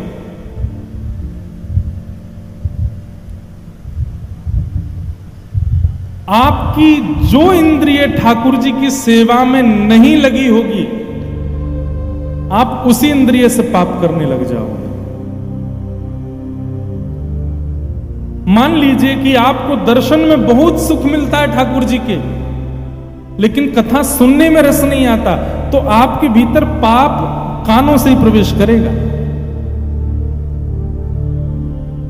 कथा सुनने में रस आता है, दर्शन में रस आता है, लेकिन मंदिर में बने प्रसाद या मंदिर से प्राप्त हुए प्रसाद में आपको सुख नहीं मिलता, तो निश्चित है आपकी जीभ ही आपको ऐसा कुछ पवाएगी कि उससे आपकी दर्शन की और श्रवण की दोनों इंद्रियां खराब हो जाएंगी।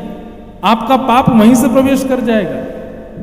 आप जिस इंद्रिय को ठाकुर जी से दूर रखोगे, ठाकुर जी की सेवा से दूर रखोगे, मतलब ये समझ लीजिए आप उस इंद्रिय को पाप का भागी बना रहे हैं, उसी इंद्रिय से पाप प्रवेश करेगा।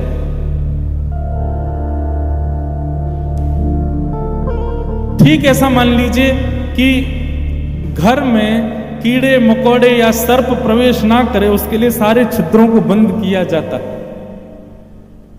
ठीक वैसे ही हमारे शरीर में 10 छिद्र हैं, ये 10 इंद्रिय, और इन 10 इंद्रियों को यदि भगवान नाम रूपी बांध से नहीं बांधा गया तो वहीं से पाप प्रविष्ट हो जाएगा। एक व्यक्ति ने प्रश्न किया, बोले महाराज जी 10 इंद्रियों में तो 2 इंद्रियां ऐसी भी हैं जिनका स्पर्श करके भी हम अपवित्र हो जाते हैं। ऐसी 2 गुप्त इंद्रियां हैं जो किसी के स्पर्श की अधिकारी नहीं होती।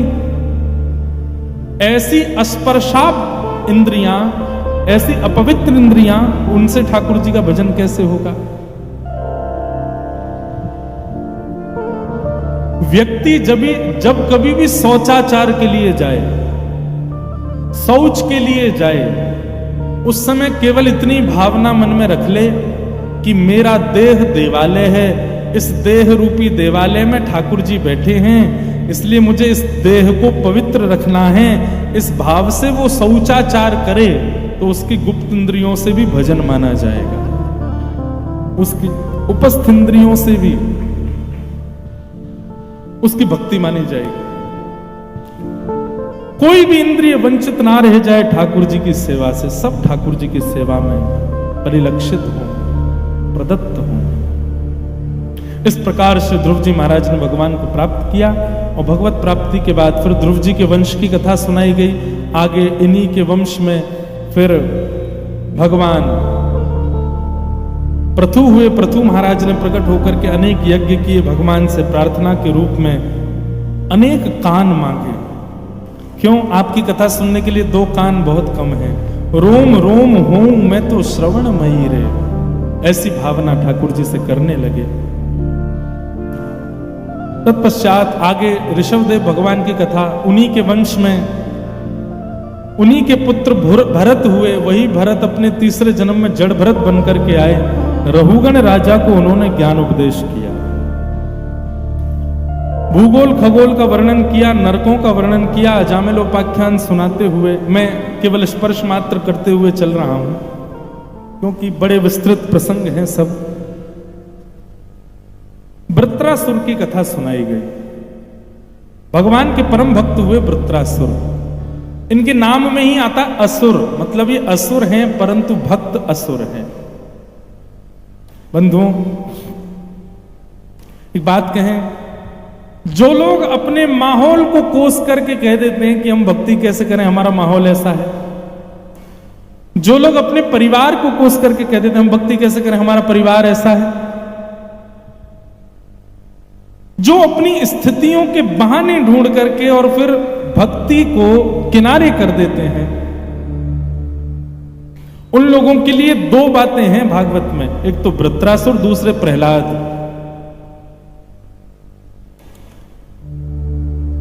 जो उपयोगी अवस्था में जो सब कुछ व्यवस्थित है तब भक्ति करे, वो भक्त श्रेष्ठ नहीं है। माता जी भी डॉक्टर हैं, पिताजी भी डॉक्टर हैं, तो बेटा डॉक्टर बन जाए कोई बड़ी बात नहीं। लेकिन पूरे खानदान में कोई डॉक्टर नहीं, तब एक डॉक्टर निकल आवे, तो उस पूरे खानदान की वाहवाही की जाती, वाह भाई तुमने डॉक्टर बना दिया पुत्र को। नाना जी भी भक्त हैं, दादाजी भी भक्त हैं, पिताजी भी भक्त हैं, मैया भी भक्त है, बहन भी भक्त हैं, उसके बाद तुम भी भक्त बन गए, तो कोई बड़ी बात नहीं। बड़ी बात कब मानो? बोले दादाजी भी भक्त नहीं थे, पिताजी भी भक्त नहीं थे, माताजी भी भक्त नहीं, दूर दूर तक खानदान में किसी ने कभी वृंदावन देखा नहीं, और तब आपका जन्म हुआ और आप कह रहे हो लागे वृंदावन नीको, अली मने लागे वृंदावन नीको। मुझे तो वृंदावन चाहिए, मुझे तो बरसाने जाना है, मुझे तो श्री जी की शरण में जाना है, मुझे तो ठाकुर जी की शरण में जाना है। तब आश्चर्य होगा, बोले अरे पूरा खानदान भगवत विमुख और ये भक्त हो गया। तो इसलिए वृंदावन में रह के भजन करने वाले की कोई ज्यादा वाहवाही नहीं होती, पर अमेरिका में रहता है, विपरीत स्थिति में रहता है, सारे भक्ष खाने वालों के बीच में रहता है और शुद्ध प्योर वेजिटेरियन है, तिलक लगाता है, रोज ठाकुर जी को स्मरण करता है, 1008 नाम जप करता है, उसकी वाहवाही है, उसकी प्रशंसा है। जिस तरफ नदी बह रही है उस तरफ नाव चलाना ये कोई बड़ी बात थोड़ी है। तुम नाव नहीं चलाओगे तो भी नाव अपने आप चलेगी, क्योंकि नदी उसी तरफ बह रही है। लेकिन नदी का भाव जिस तरफ है उसकी विपरीत दिशा में नाव चलाना और सटीक चलाना, ये नाविक व्यक्ति का लक्षण है। विश्वास मानिए, जो अनुकूल स्थिति में भजन कर लेते हैं वो श्रेष्ठ, ठीक है वो भी श्रेष्ठ हैं, परंतु जो प्रतिकूल अवस्था में भगवत भजन करते हैं वो अति श्रेष्ठ हैं, वो परम श्रेष्ठ है। जिनकी स्थिति नहीं है, जिनका माहौल नहीं है, जिनका परिवार नहीं है, जिनका वातावरण नहीं है, फिर भी वो भजन कर लेते हैं, वो श्रेष्ठ है।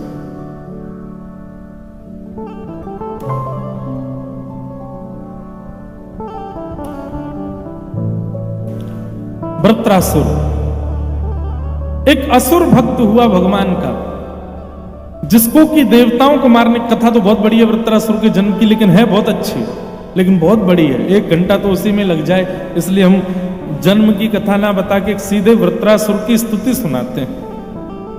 ये 4 श्लोक हैं वृत्रासुर के।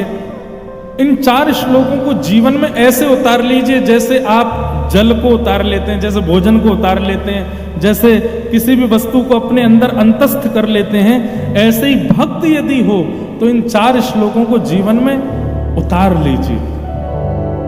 आहा, वृत्रासुर का सबसे पहला सूत्र भगवान की भक्ति। अच्छा, वृत्रासुर की स्थिति सुन लो।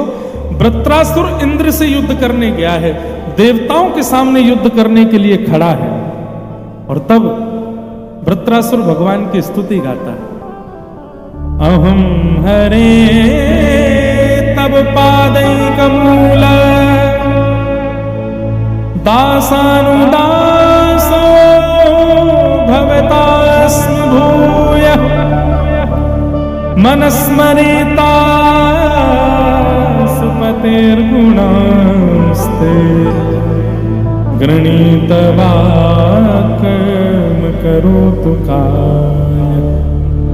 बहुत ध्यान से सुनिएगा।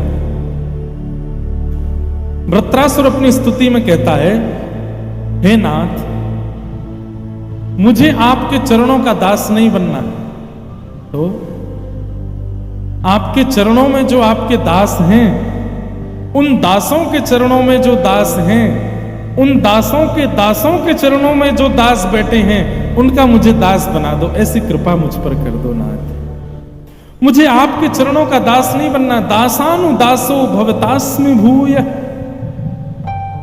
बंधु, इसको दीनता कहते हैं। मैं एक बात कथाओं में कहा करता हूं, ठाकुर जी की भक्ति में प्रस्तुतिकरण अच्छा होना चाहिए। आप ठाकुर जी की सेवा कैसे करते हो, फूल कितने चढ़ाते हो, कितनी देर बैठ के करते हो, ये जरूरी नहीं है, पर जितनी देर करते हो उतनी देर प्रस्तुतिकरण कैसा है आपका, आपकी ऑफरिंग कैसी है ठाकुर जी को, वो विशेष बात है।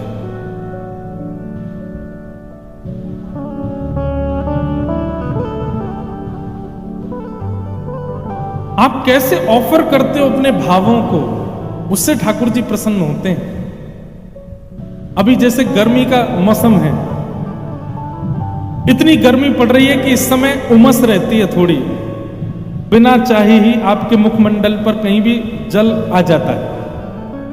ऐसी स्थिति में हमारे ब्रजमंडल में क्या होता है, ठाकुर जी को खस की कुटिया बना देते हैं और खस की कुटिया में ठाकुर जी को विराजमान करते हैं। उसमें हवा चले चाहे ना चले फिर भी ठंडक बनी रहती है। ठाकुर जी को ऑफरिंग आप कैसे ऑफर करते हैं?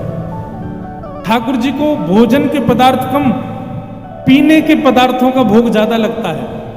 सतुआ का भोग लगेगा, बेल के रस का भोग लगेगा, आम रस का भोग लगेगा। ऑफरिंग मौसम के अनुरूप आप ठाकुर जी को क्या प्रस्तुत कर रहे हो।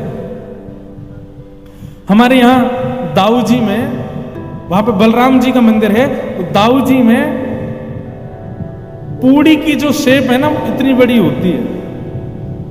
क्यों? बोले लाल जी को इतना श्रम पूड़ी तोड़ करके सब्जी से लगा खाने में नहीं, पूरी की पूरी पूड़ी सब्जी में बो रहे हैं, खा जाएं। उनको तोड़ने में तकलीफ नहीं हो, तोड़ने में उनकी उंगली को श्रम ना करना पड़े। बताओ, इतना विचार, ये ऑफरिंग ही तो है। आप कैसे प्रस्तुत करते हो अपनी भक्ति को, ठाकुर जी उससे प्रसन्न होते हैं। भक्ति में क्या क्या करते हो ये जरूरी नहीं है, पर कैसे करते हो ये जरूरी है। आप कैसे प्रस्तुति करते हो वो